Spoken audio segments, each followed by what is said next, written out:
Welcome to the Weekly Transit, a podcast exploring the intersection of Western astrology and Jungian psychology. Astrology is a language that communicates how the planets and stars influence life on Earth, while psychology helps us navigate both conscious and unconscious experiences. Together, these tools offer the potential for self-understanding, growth, and transformation. Join astrologer Scott Tajarian and me, psychotherapist Gabriela Durso, as we dive into the cosmic forecast each week.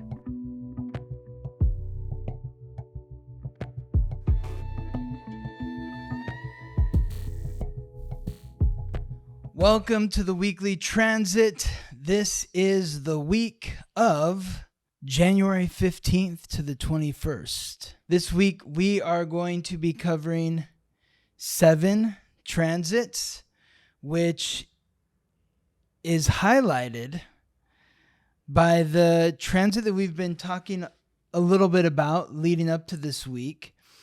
The Sun and Pluto transiting into Aquarius. This is That's a big shift. Big moment. So we'll get into that a little bit later.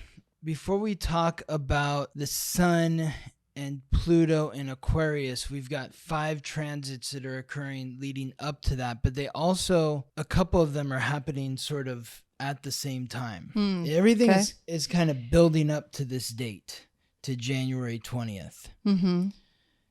We've been talking about January 20th for weeks. Yeah. Yes. It's finally here. For some reason, it feels like a big day to me. I don't know what's going to happen. I don't think anything bad or anything like that, but I think that there's going to be a shift in the energy, and we'll get into what I think that shift is going to be as we move forward. But the week begins with the Sun, the planet of light, life, and vitality, still transiting through the cardinal earth signs symbolized by the goat, Capricorn, forming a sextile with Neptune, the god of fresh water and the sea, the planet of illusion, deception, compassion, intuition, in the mutable water sign symbolized by the fish and ruled by Neptune, Pisces. Last week, we began the week with Mercury in Sagittarius squaring Neptune and Pisces. This week, we're talking about the Sun in Capricorn forming a sextile, which is a positive, powerful aspect or a positive, supportive aspect to Neptune. It's earth water. Earth gives water form, water nurtures the earth. So last week, at the beginning of the week, we were talking about needing to have those honest conversations with yourself. Mm-hmm. Now that we've done that, the Sun is coming through Capricorn, which is earth, which is reality. Capricorn represents responsibility, hard work, achievement, authority, goals, ambitions, real estate. It represents government, all aspects of authority. So then aligning with Neptune and Pisces. In a sense, it's kind of like the flavor of the transit that we talked about last week with regards to Mars in Capricorn aligning with Saturn in Pisces. Mm-hmm. Yeah, it's feeling familiar. There's a lot of these transits. It's like music. Astrology is like music.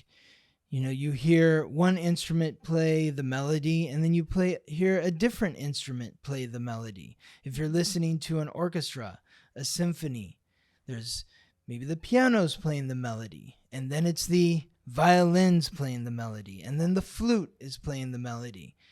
And you get all these different sort of experiences of the same sound. And that's sort of what happens here as all these different planets transit through Capricorn and Pisces aligning with each other. Well, it reminds me of how when we learn, we need repetition. So I guess the planets and stars are just helping repeat themselves. Yes. So that we hopefully get what we need from these transits. Yes, exactly. And so what do we need from this transit? First of all, this transit is occurring from Sunday to Wednesday, January 14th to the 17th, it makes an exact sextile on Monday, January 15th. What are we getting from this transit? What we're getting is clarity in terms of how we relate to authority figures, how you relate to yourself as the authority within your own life, how you can also be introspective in understanding what authority means to you. Like when I think of Pisces and Neptune and Pisces, I think of the unconscious. And the unconscious is where we keep all of our psychological baggage, the guilt, the shame, the regret, the blame. So thinking of your psychological baggage, the guilt, the shame, the regret, the blame, are you blaming yourself for something because maybe an authority told you were to blame way back when you were a child? Do you feel guilty about something because the authority got mad at you? The authority being your parents or your first relationship with authority. Exactly. Yeah. Parents and then later teachers. Mm-hmm. You know, it's like parents set the tone. Even older siblings too. Older siblings, sure. Can be huge authority figures. Exactly. So I feel like this transit is really helping us go within ourselves and become the authority. Mm-hmm. So like, how can you face the demons that are carrying your psychological baggage as the authority? So when you're thinking about yourself as a child being punished in some way by a parent maybe, can you now step in as the adult in your mind and stand up for yourself? Mm-hmm. But it's also about holding yourself accountable, taking responsibility for maybe what you did do wrong, so to speak. Mm-hmm. And by taking responsibility, and you're also standing up for yourself. You're saying, okay, yes, I made a mistake then, but I don't need to be punished for the rest of my life for that mistake. So some of what might be going on during this transit is an invitation to reparent yourself. Yes. Working with this theme of the first authority figure or your parents. Mm-hmm.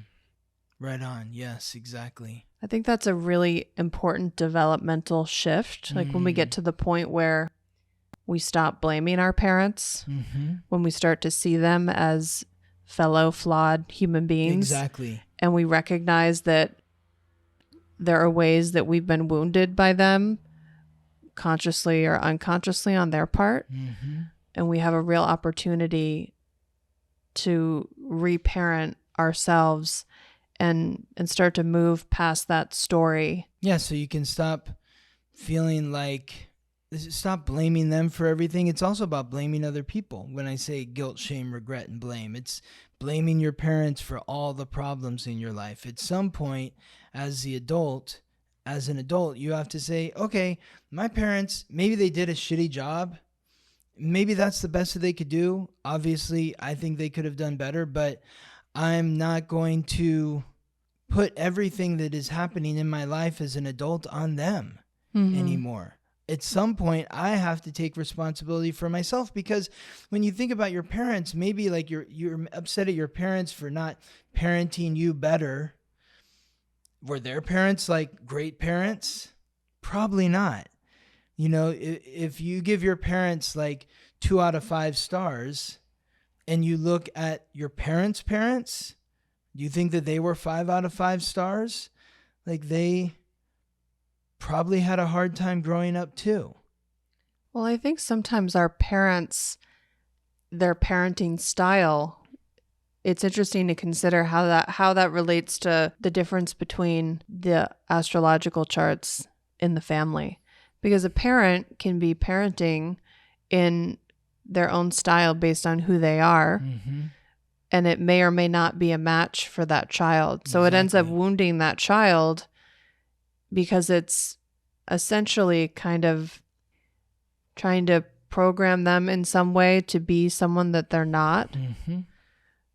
And part of that is just the necessity that we have to experience the wound in our chart, to experience that Chiron placement, and so that we have something to heal from. So I would say we all have some wounding with our parents. Exactly. And it's sort of a bit of a paradox because, in therapy, we talk a lot about, this is the foundation of like psychodynamic psychology, which is looking at the past to indicate how that's affected the present.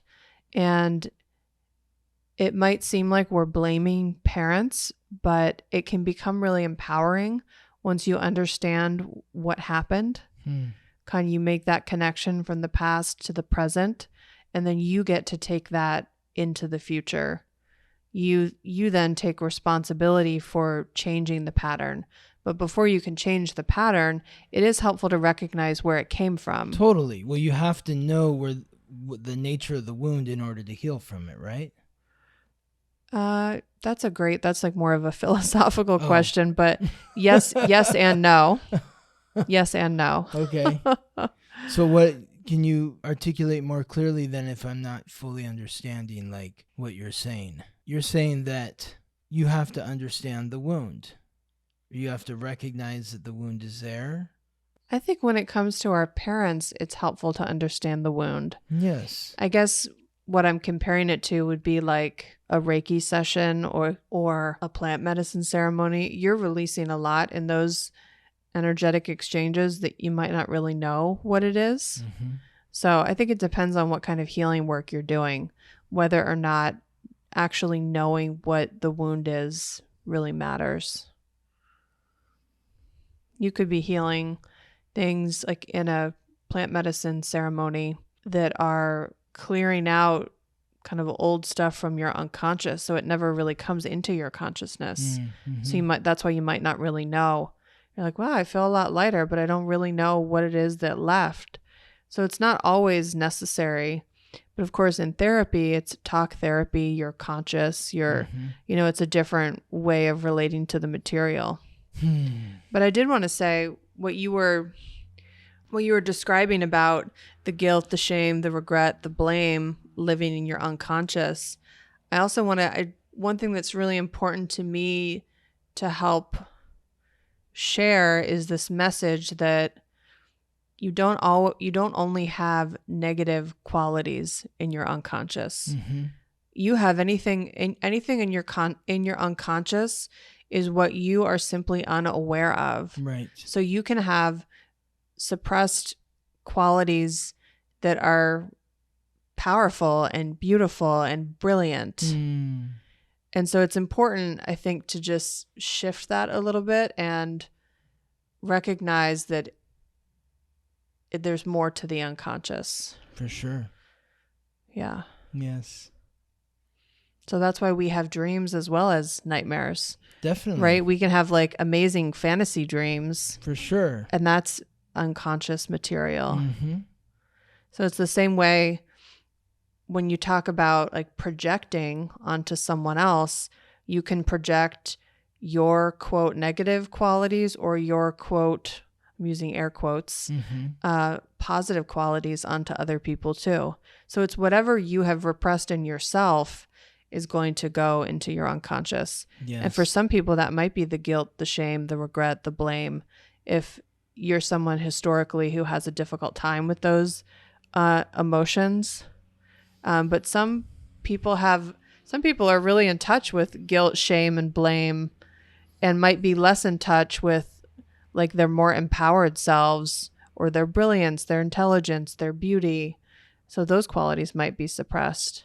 What I tend to find is like when planets are transiting through someone's 12th house, or people that have multiple planets just in their natal chart in their 12th house, there is a lot of guilt, shame, regret, and blame. It doesn't mean that there isn't something positive there as well, but it's almost like you have to get through all the muck in order to reimagine who you are. It's like there's like this heaviness weighted in. It's like when a planet transits through the 12th house, what I find is with people that I work with, that they tend to have, and myself included, they tend to have a harder time mentally. It's like thoughts that typically aren't there are suddenly coming up. Mm-hmm. It's like going from the unconscious to the conscious. Mm-hmm. And so I see it as being able to face that with love and understanding so you can forgive yourself is what supports you to reimagine the dream and have the fantasy and the optimistic side of the possibilities that exist beyond your conscious awareness. You know, I think that you're right that that's the case for most people. And maybe it's a mix too. When you have these transits that are encouraging, awareness of the unconscious, maybe it's a mix and there is some of the kind of the muck that comes up first. Mm-hmm. But I just bring that in and will continue to bring that in as a reminder because I don't think we're meant to fear the unconscious. No, I'm not saying that. Do you think I'm saying that? I don't think you're saying that verbatim, but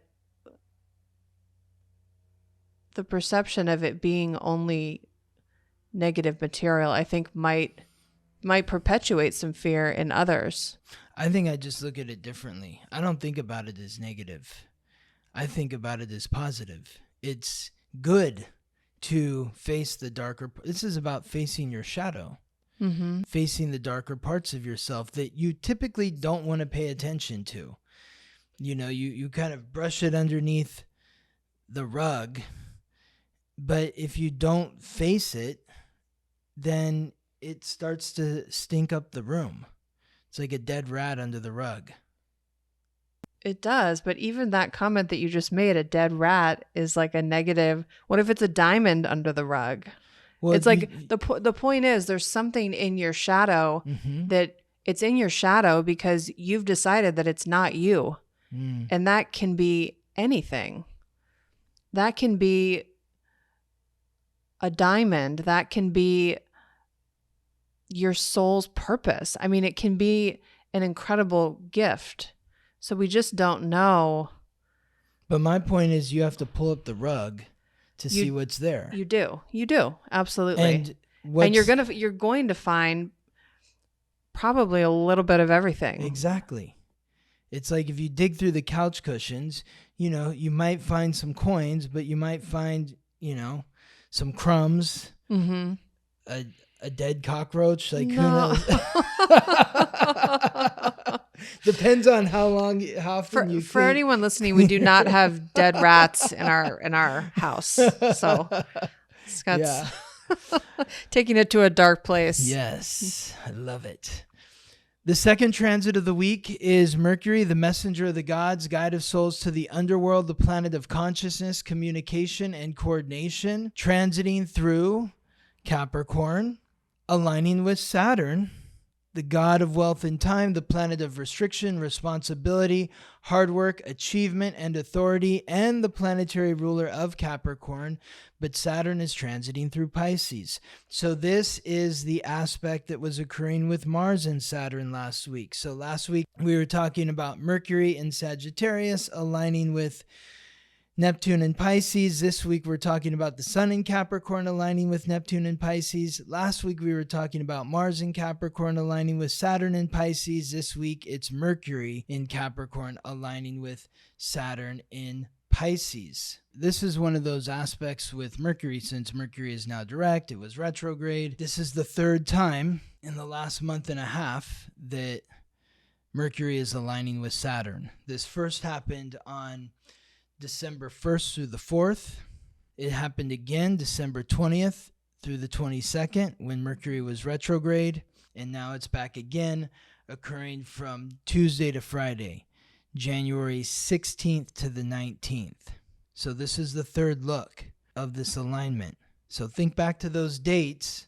What was going on with you, especially with regards to your unconscious, your conscious awareness of your unconscious, what was like poking through, what was poking through the soil, sprouting up, in terms of how to speak from that place of authority between December 1st through the 4th and December 20th to the 22nd. This is the third time. So this is giving you an opportunity to speak up from that place of authority, to have compassion for everything that's going on in your unconscious, whether it feels good or it doesn't feel good. It's about reimagining the dream of what it means to be an authority. You are being given a voice. How are you using your voice to speak up from that place of authority? The only person in the world that is you is you. So nobody else can tell you who you are except for yourself. So how can you speak up? Hold yourself accountable for the words that you're choosing. Appreciate the power of words. The power of thoughts. I was just going to say that. Yeah. Yes, exactly. I think part of what it means to recognize yourself as an authority is to understand the way that every small choice that you make creates your daily experience.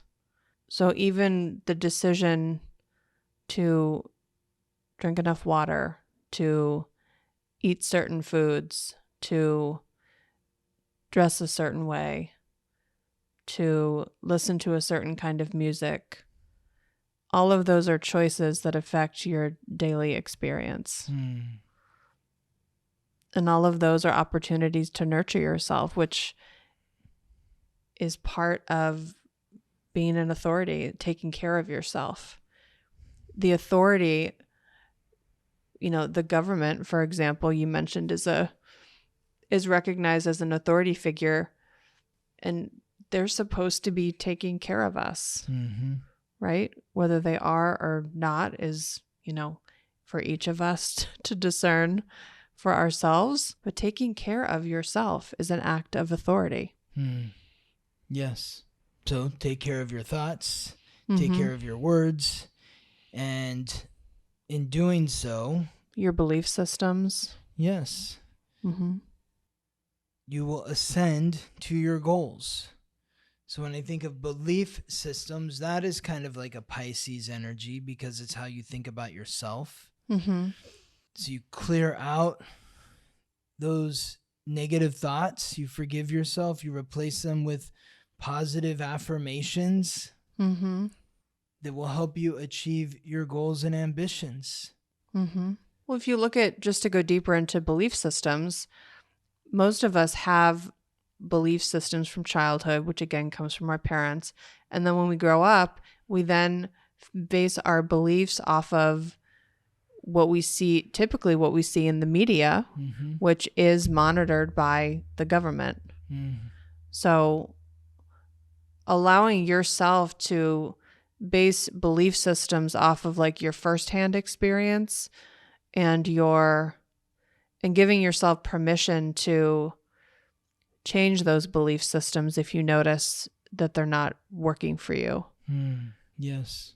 Like if you have a belief system about something and you keep noticing that it shows up and in the universe and is affirming that belief that you have is correct, but it's not serving you, it's hurting you in some way, you can kind of reprogram your mind.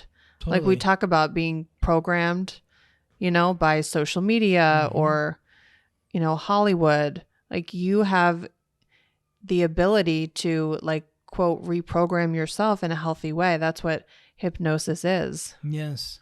I think of,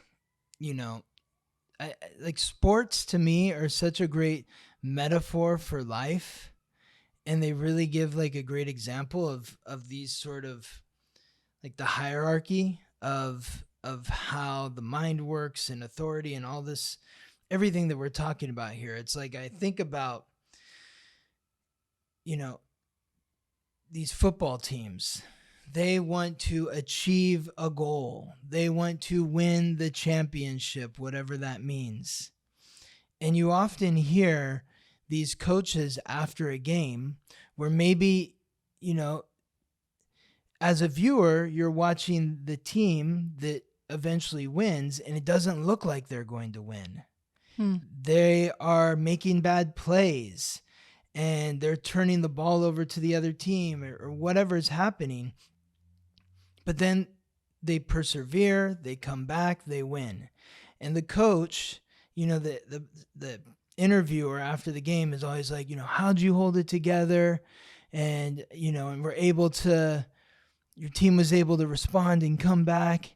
The coach is like, we just believed in ourselves. We believe in each other. And, the quarterback threw an interception. The running back fumbled the ball, but it happens. It's part of the game. You get back out there and you do better the next play. And just, these great coaches have a very even keel sort of mentality that just resonates through the rest of the players. It's like that authority figure, the coach, sets the tone for the other players. And it's like I even saw before one of the college football playoff games, the quarterback for Michigan was meditating in the end zone before the game. I love that. He took off his shoes. They showed him took off his shoes, sat down right under the goalpost and crossed his legs. And they had asked him about that. And he said, as a teenager in high school, he moved around schools a lot and was really depressed. And he said he just went on YouTube, how do I help myself with depression? And he learned how to meditate. And so it just gets him in the right frame of mind to calm himself before this big game where they were playing against this other great team, Alabama, and, in front of 100,000 people at the Rose Bowl and millions of people on TV, or millions of people watching on TV. And this guy is 21 years old?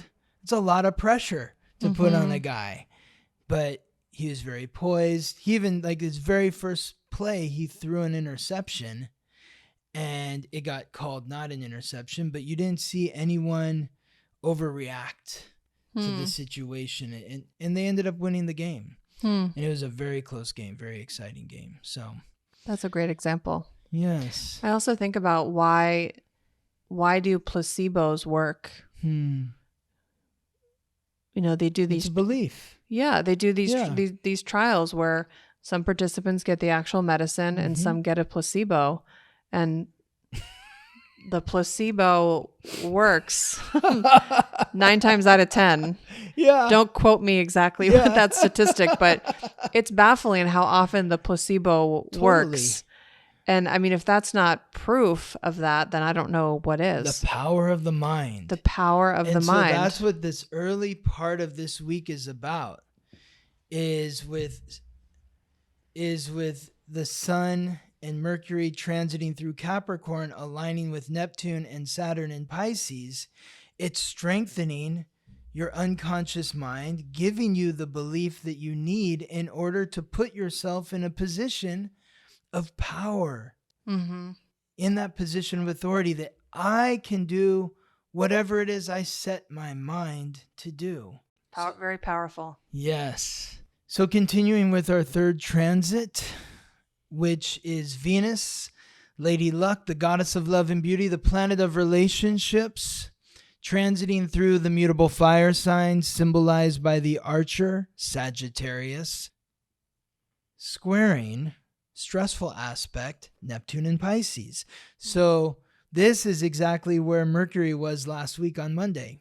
This transit is happening from Wednesday to Sunday, January 17th to the 21st, and it occurs exact on Friday, January 19th. So this is about being honest and compassionate in your relationships, being honest about your likes and dislikes, your value, your senses, how you relate to the material realm. How do I relate to the material realm in a way that makes me feel free? And all of us have this sort of barometer, I imagine, that is based upon our self-worth, our values, our likes and dislikes. And when those are being met, we feel free. Mm-hmm. I'm wearing the clothes that I like. I'm eating the food that I want to eat. I have the beliefs that I want to have. And I feel seen and heard in my relationships. Mm-hmm. But the squaring of Neptune is bringing up maybe that shadow side of relationship. Maybe you're not getting what you want from a partner, and that's causing you to feel unseen. There may be a lack of clarity in relationship. There may be confusion in relationship. It's like the more honest we can be with our partners, the more clarity that we'll receive. But it kind of gets into that touchy place where what is the line between being honest and clear and being hurtful? Because it's like sometimes maybe somebody needs to get burned in order to realize that they shouldn't be touching whatever they're touching. Yeah, if you touched a hot stove, you'll probably never do it again. Mm-hmm. So what's hot in your relationships? What has you sort of boiling in your relationships? As you are stepping into your power as the authority and you're restructuring your beliefs, you have to be clear and coherent in your relationships. It's like if I'm reimagining who I am as the authority, then the people that I'm in relationship need to relate to me differently than how they were relating to me before. Which means you're not seeing me in the way that I need to be seen. So I have to make it more clear to you. But in order to make it more clear to you, how can I do that empathetically? Where I may be, okay, let me have this conversation with you. It's not easy for me to have because I might get frustrated. I don't want to get frustrated. So how can I say or express myself in the way that makes me feel truthful without being hurtful? And then allow you the space to do the same. Yeah, I think that takes practice to learn how to communicate honestly in a way that also is gentle enough that it can be received. And that's why we hit these points again and again. Like last week was about having that honest conversation with yourself. Once you've had the honest conversation with yourself, now you can have the honest interaction in your relationships. Well, it reminds me of that expression. I'm sure we've all been in an argument like this before, where one person says, "It's not what you said, it's how you said it." And there's so much truth to that. So some of this is maybe there's like the nuance of what you say and how you say it, because the delivery is a big part of the experience of communication. Yes. I love that point. Your tone. What's your tone? Because when you think of the archer, it's the arrow. It's pretty sharp. Yeah. So, how can you soften your approach or sugarcoat your approach a little bit so that the person that you're sharing your expression with is able to receive and digest what it is you're sharing with them? It's like putting some sugar on the medicine. You could say the tone might be even more important than the words. Totally. Like I'm thinking about, for those of you who know about our dog, Maggie, anytime you're communicating with an animal, it doesn't matter what you say. If you're saying do, do, do, do, do, do, they're like, okay. They're responding to your tone. You're very sweet to Maggie. I am very sweet to Maggie. Even if she's driving me crazy. Yes. I think I, for the most part, have a sweet tone with her. Oh my God. I remember the first time I met you, or I went over to your house, I was like, I've never heard anyone speak to their dog the way that you speak to your dog. Like you were talking to her like she was a person, but like a child, sort of. Yeah. Yeah. It's very sweet. Yeah. I love that you remember that story. Oh yeah. I remember it very clearly because it was shocking to me. like I'm used to hearing people like yell at their dogs and stuff. Like, get back over there, get out of here, you know. You're like, no, sweet Maggie, we're gonna put you over here now. Okay, you're just. Mm-hmm. I was like, wow, that's interesting. Well, I grew up with our family dogs were like family members. Yes. So that's one of my belief systems, I guess. Right. So it's very confusing for me when people treat their dogs differently. Yeah. But that's just a different way of relating. Yes. Well, I mean, yeah, I think we were kind to our animals, but I don't know. I know my dad really was very, very in tune with all of our animals. But yeah. You had animals that lived outside though, right? Yeah, well, we'd bring them inside if it was really cold outside. But they mostly lived outside. Yes. That was another weird thing coming to Los Angeles and all these people that have their dogs like living in their house, sleeping in their beds. Like that didn't make, like when you grow up, I don't know, for me, like growing up out in the country, the animals are outside and they just kind of fend for themselves. I mean, you feed them and you take care of them in that way, but you don't bring them in the house. Mm-hmm. When our cat got really old, we would let him be in the house more, Tigger. But, you know, and look, all of our animals like died young, horrible deaths too, except for Tigger was the one survivor, I think, because we were leaving them outside, you know. They either get killed by another animal or they're getting run over by a car or something like that, you know, is, yeah, very traumatic for me. Very. Yeah. Yeah. So I appreciate having the dogs inside and yeah, and Maggie's almost 16, so maybe there's something to like in our neighborhood, the dogs and cats, they just ran wild all over the neighborhood. It was wild. Anyway. It's a tangent.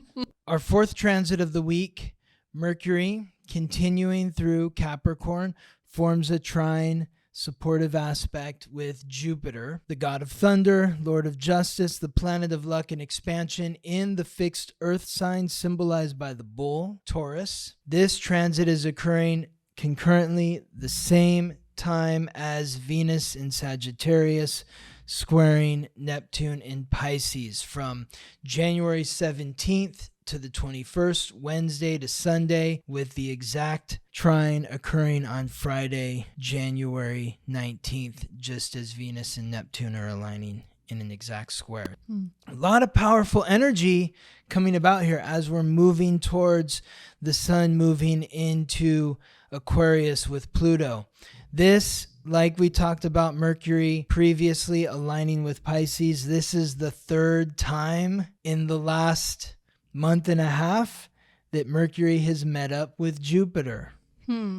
The first time was December 6th to the 9th when Jupiter was retrograde, Mercury was direct. The second time was December 16th to the 20th when Mercury was retrograde, but Jupiter was direct. And now January 17th to the 21st, Jupiter and Mercury are both direct. So the first time Jupiter was retrograde, the second time Mercury was retrograde, the third time neither planets are retrograde. They're both direct. So things are starting to move forward. Things are starting to move forward. This is the third time we're getting this transit. So this is like the third and final lesson. This is why I bring up these dates. So if you can think back to what was going on with you December 6th to the 9th or December 16th to the 20th, this is a revisitation of this energy.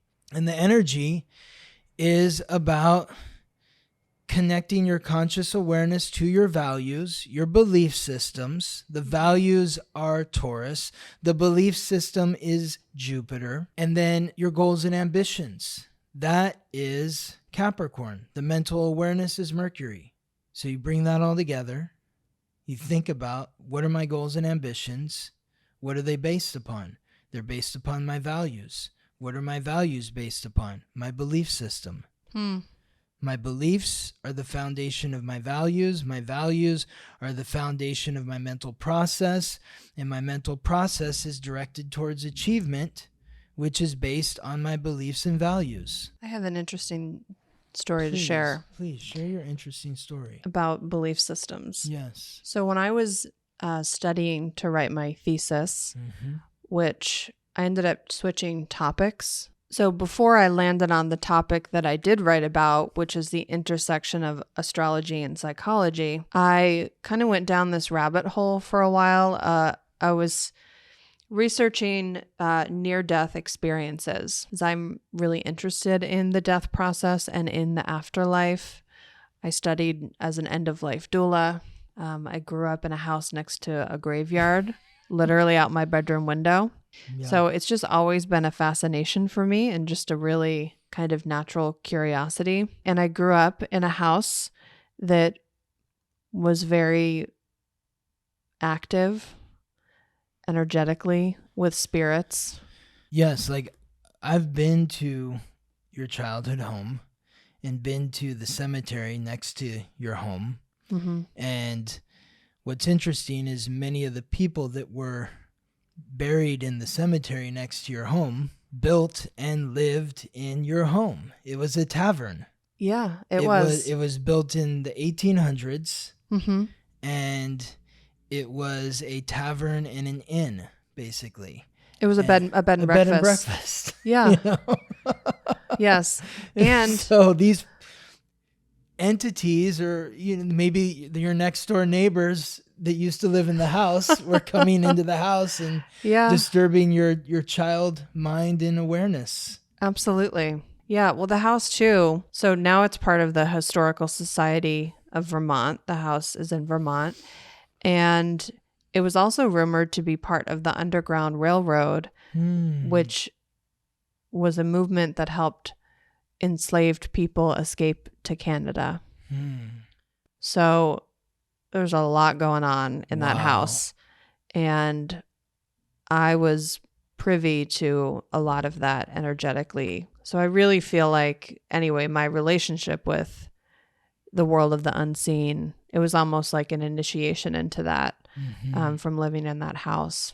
So when it came time to do some research on the topic of near-death experiences, I had a friend about a year ago who had a near-death experience. And in my process of trying to support him, I became curious about researching just more about, like, what do we know about what happens? And I ended up not going too far down that path because it was actually quite activating for me, and I needed to change my topic to get the thesis done and to graduate. But what I learned is I found this amazing research around how near-death experiences vary from culture to culture, and how if you have a belief system, like if you believe that your ancestors meet you when you die, the people who believed that had those experiences. The people who believed that their culture believed that animals greet you when you die had those experiences. And of course, these are all people who died and came back, who were able to describe this. But the research looked at like different religious backgrounds and belief systems around the afterlife. And that is literally what happened to these individuals, which blows my mind. Totally. So when we spend so much time talking about how we need to take unconscious material and bring it into conscious awareness, but it's also a loop. So what you're conscious of, you are bringing into your unconscious as well. You're literally, you're literally creating your reality of like your own death. And when you think about, psychedelic experiences too, there's so much fear around what's going to happen. Well, that's kind of up to you. What's going to happen is up to you to a degree. It's so interesting you bring this up because it makes me think of, like, when I was a kid, I used to go skiing a lot. And on the days that I would go skiing, on those nights, I would dream about going skiing. I would be like on the slopes, it would be just so vivid. Or, I've had those other experiences too. Like if I'm in times of my life where I've been like addicted to video games and I'm just playing video games like crazy, like you go to sleep and you're seeing the video game. It's bringing that conscious to the unconscious. right? Absolutely. That's what I'm saying. Yeah. So It's a cycle. So in thinking about this transit here with Mercury in Capricorn, trine Jupiter in Taurus, how do you tie that into the beliefs? And I think I would say it's just a time to be aware of the power of your beliefs and to be willing to work with them. If you notice that your beliefs are getting in the way for you somehow. Yeah, I would think that now would be a good time to ask yourself the question, what does my reality look like? Yeah, and do I like my reality? And do I like my reality? Mm-hmm. And how much of it is... And what do I need to change about my reality to make it more pleasant to myself, to make me feel more empowered? Absolutely. Yeah, and if you're, playing video games or you're watching movies or with content that you're then bringing into your unconscious and it's affecting your life in a way that's harmful, it's maybe time to make a change.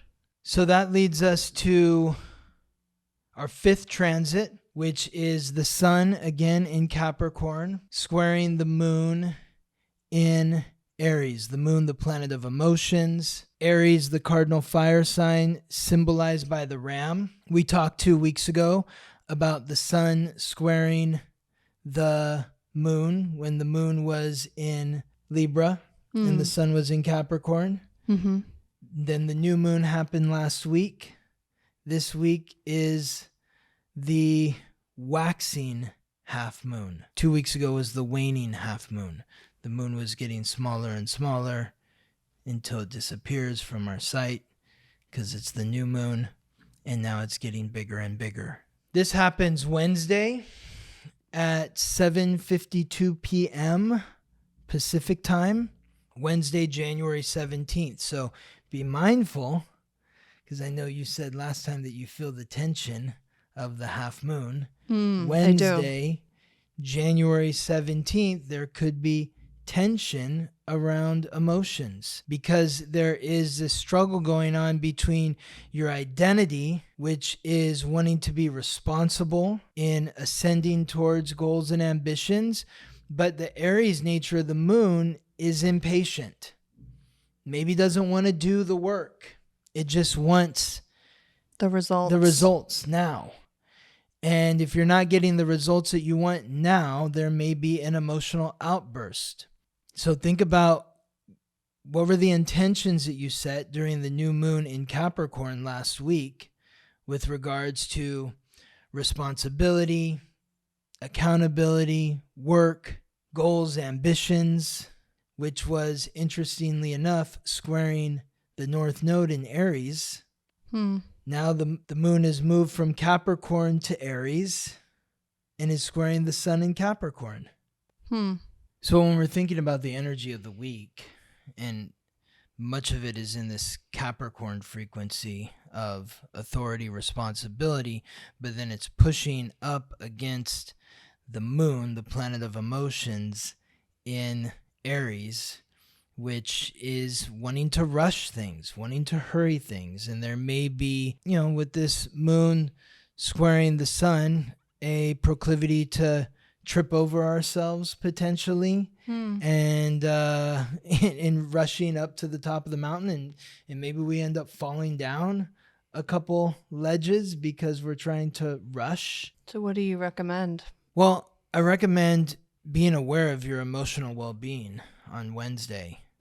And if there are any sort of feelings coming up that are aggravating, where are these rooted from? Where do these stem from? This is still occurring. This is Wednesday. This is happening the same time that Mercury is forming a sextile with Saturn. So it's taking responsibility for the thoughts that are going on within you. So maybe the emotions are coming up to bring something up to the surface. So be aware. Noticing what that is. What that is. Where does it come from? Why am I reacting emotionally? Why am I getting heated? Where is this agitation stemming from? Well, and you said that that Venus is involved too. So what's coming up for you when something gets triggered in relationship, there's always a part of it that's about you. Yes. Usually. Yes, totally. because you're reflecting the partner. Mm-hmm. This leads us to the culminating transit of the week, though there is one transit that's happening. You know, this is happening the same day. Both these transits. So let's talk about them all at once. This is the 6th and 7th transits. The 6th being the sun transiting into Aquarius, the same time as Pluto, the god of death, lord of the underworld, the planet of transformation, into the fixed air sign symbolized by the water bearer, Aquarius. This is happening the same day that Mercury moves out of its retrograde shadow. So let's just touch upon that. Mercury moved into its retrograde shadow November 25th. It began its retrograde December 13th. Retrograde ended January 1st. And now Mercury moves out of its retrograde shadow January 20th, which is Saturday. So Mercury is exactly where it was on December 13th. What was going on in your life on December 13th? Now it's time to revisit that frequency, stand in that position of power, acceptance of self, authority, take responsibility for your words, how you're communicating, what you're saying. When you're in that position of authority from a mental aspect too, you have the ability to listen to others. You don't feel threatened. It's like I'm the authority.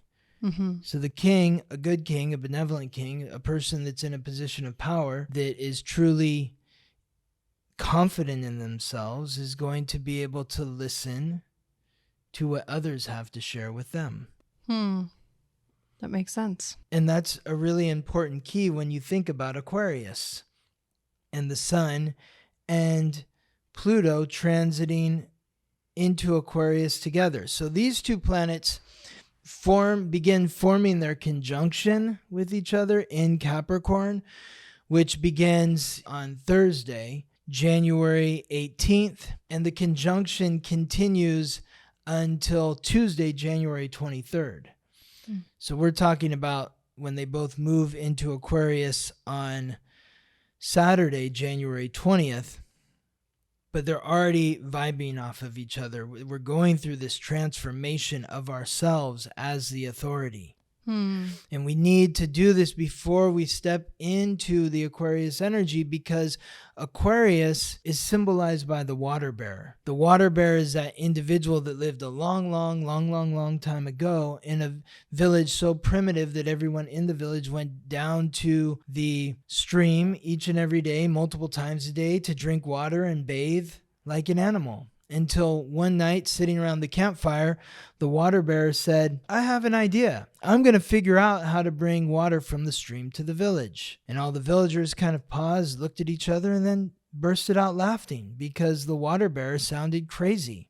They have the energy of the water bearer is inventive. It's thinking outside the box. It's coming up with ideas that no one else has come up with before. And then the water bearer went to work and brought their crazy idea into reality, and many moons later showed up in the village with a jug full of water. And all the villagers who called the water bearer crazy were now saying they're a genius. So Aquarius is about the community, the group, the club, the organization, the social network, the social cause. When you are the water bearer is somebody who was able to come up with that idea and do the work required to bring that idea into reality because they understood themselves. They held themselves accountable. They understood who they were, and it didn't matter what other people thought of them. They had clarity. They were in authority over themselves. And it's like, these people think I'm crazy. That's fine. Doesn't matter. They just don't understand what I understand. It's like I heard Jeff Bezos talk about how people thought he was crazy when he was explaining what Amazon was before. Is he an Aquarius? I think he's an Aquarius moon. I'm not sure. We don't have his birth time. But, it must be he has 11 house placements. I don't know. We need it. Jeff, can you get us your birth time? We want to do your chart. So this is about, when you think of Aquarius is ruled by Saturn and Uranus. Uranus is that outside the box energy, the planet of revolution, rebellion, innovation, independence, the unexpected. It's also ruled by Saturn. So Saturn rules Capricorn, but Saturn also rules Aquarius. Saturn ruling Capricorn is taking responsibility for myself. Saturn ruling Aquarius is holding myself accountable for what I'm responsible for within the group dynamic.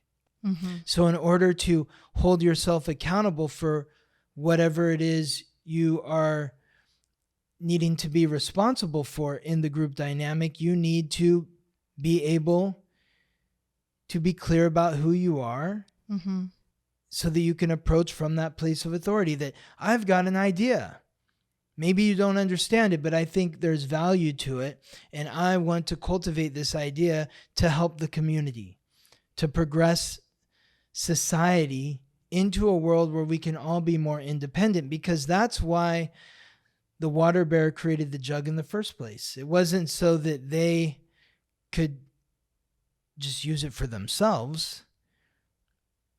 They did it for the community.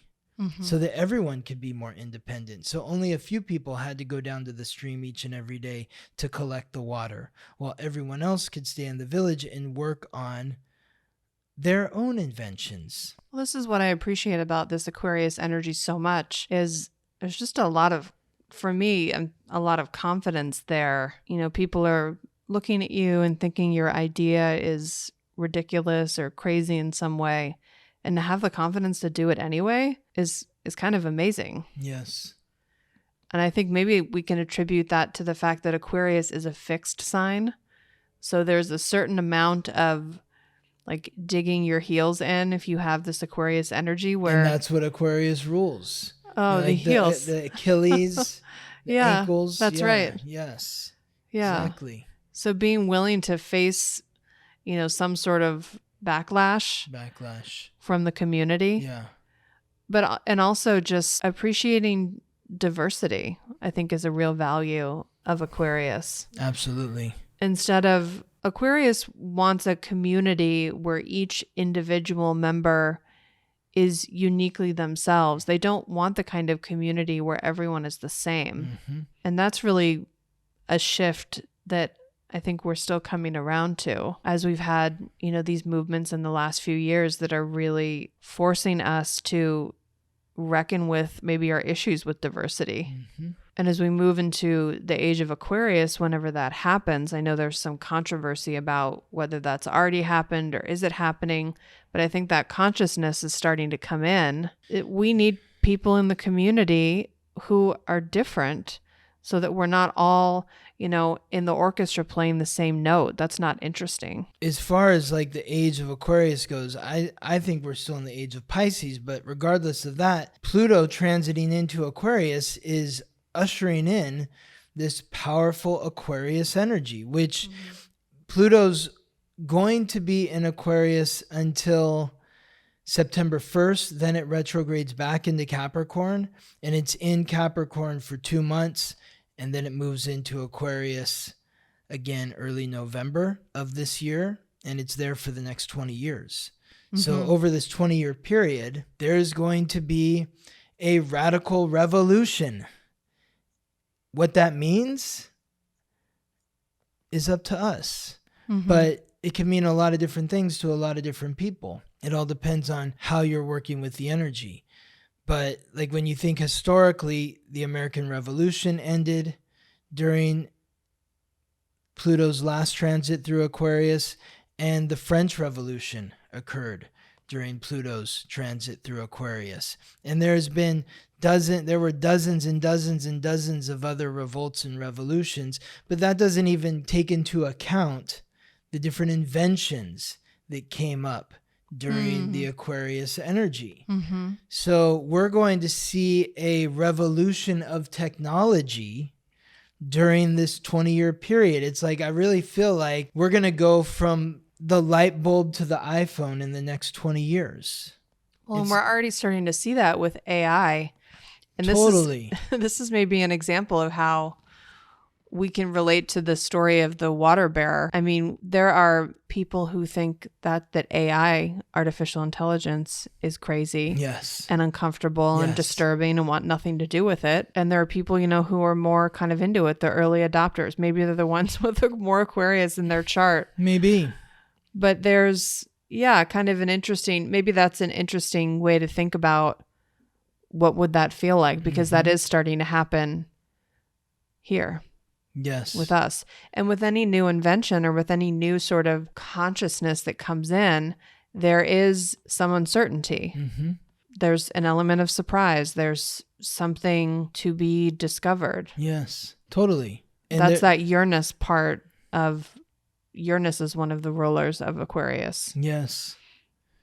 Yes, exactly. So it can bring up fear for people. It brings up fear. Because we don't understand. It's out of the blue. When you already see like the media sort of like piggybacking off of that, and there are all these movies. Yeah, there are all these movies now around, AI, the shadow side of it. And of course there is a shadow side of it, that it's going to take over and it's replacing human beings, and, it's a total spiral. Mm-hmm. But it's playing on sort of the light and shadow part of these changes.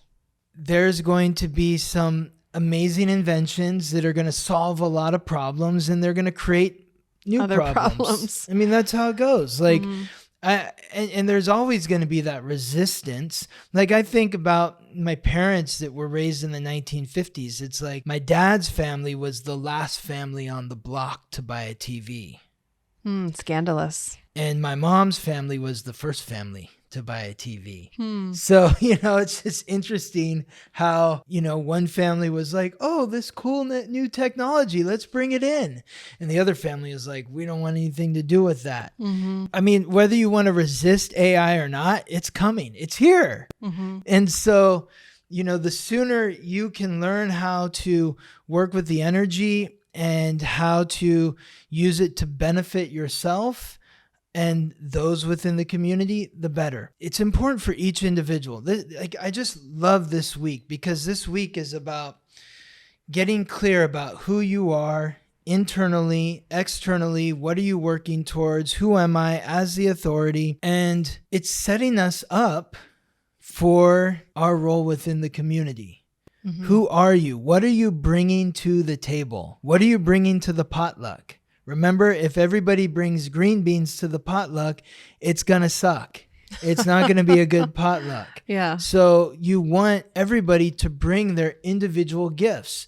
So how can you, when we're standing in that position of authority, we can appreciate other people for their differences. Mm-hmm. It doesn't matter that your beliefs are different than my beliefs or your values are different than my values. If we respect one another, then we can help one another, progress society, progress the community into a future where we feel more balance and harmony. Mm-hmm. That's really what Aquarius wants. It wants balance and harmony. The water bearer wants to help the village. Now, I think it's important for us to all remember that even though there's this talk about going to Mars and all this stuff, and maybe that's something that happens in the next 20 years. But in my mind, we're all stuck here. This is, to go to Mars and colonize Mars, that's like the craziest like fish out of water story I've ever heard.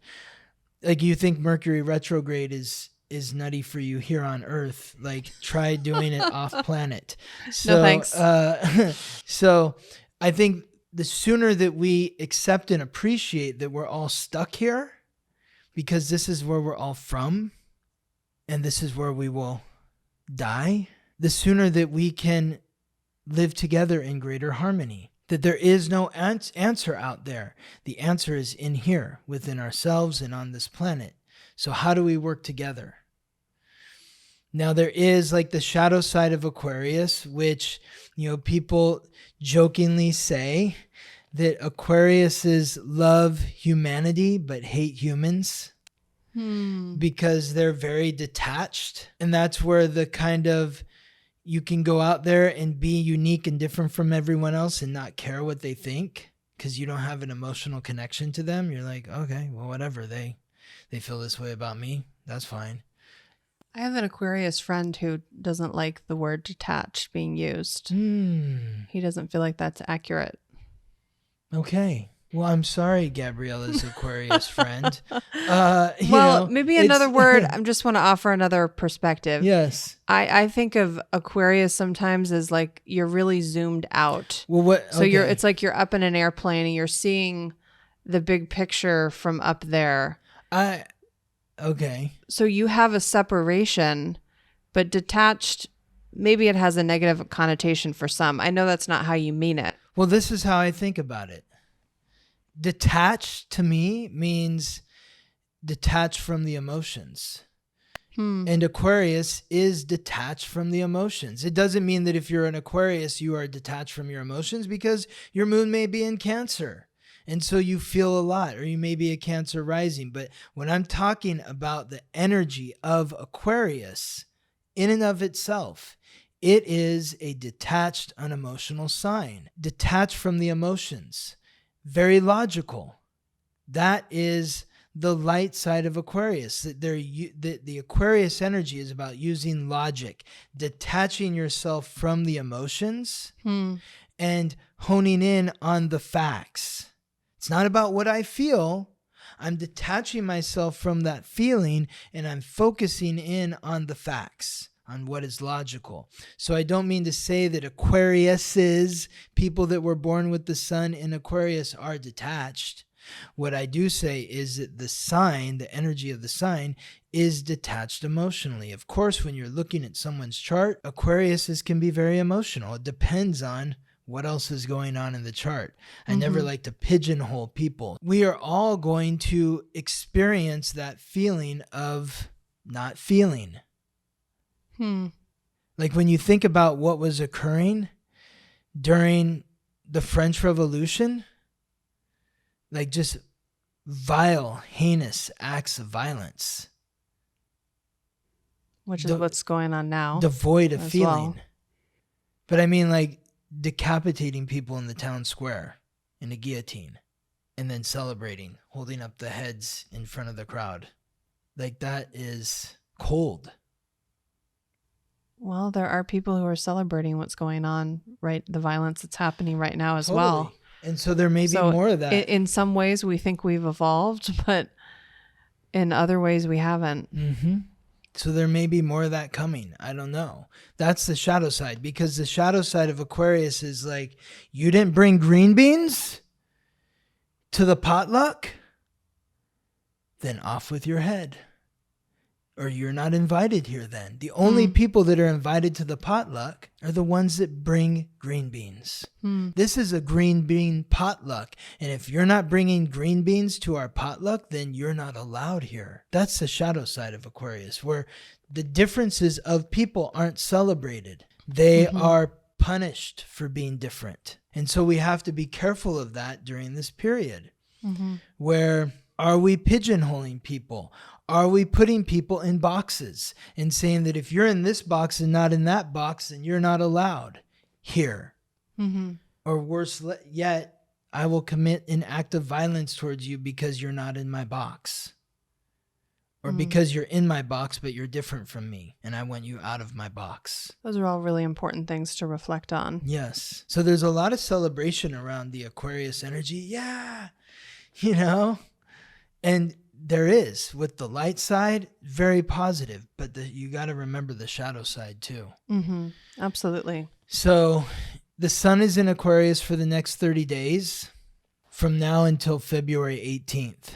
So from January 20th to February 18th, the sun transits through Aquarius.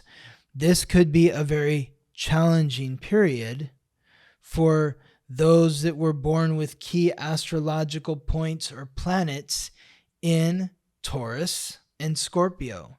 Taurus is fixed earth, Scorpio is fixed water, Aquarius is fixed air. So they're fixed, they make a strong aspect with each other, but air doesn't mix with earth and water. So like when you think of Scorpio, it's the deepest, darkest, most passionate sign. It's a sign that is not thinking, is not being logical. It's acting based on passion. So this Aquarius energy can be somewhat debilitating for those with key points or planets in Scorpio. And then the Taurus energy is wanting to just ground down in reality. And it's hard to do that when things are changing so quickly with this Uranus energy, which is transiting through Taurus and creating that tension in Taurus. This is why it's been a very unsettling time in terms of the material, our self-worth, our values since 2019. So you're going to have a great month as a Scorpio sun and a Taurus Always. rising. Always. Yeah, I love it. And so will you, my Scorpio, Pluto, Venus partner. I'll be up on the airplane, detached from... You will? Yeah. Yeah, when the sun is squaring your Pluto and your Venus. Oh, goodness. Good times. Yes. So much fun to be had. I don't know. I'm excited. I'm excited for it regardless. And I also have a lot of planets in air and fire, which vibe well. So if you have key points or planets in Aries or Leo or Sagittarius, Gemini, Libra, or Aquarius, it's going to be positive. So if you're curious to know how these energies are affecting you directly, I encourage you to contact me for a reading at theweeklytransit.com. We'll look at your chart. We'll see what planets are in Scorpio or Taurus or air and fire, when those are happening, how to work with the energy, what it means.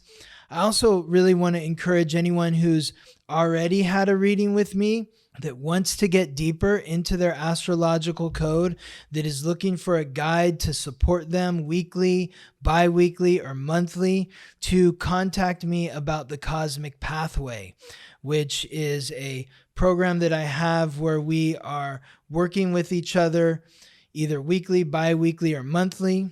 And when I work with a client over time, we can get a lot deeper.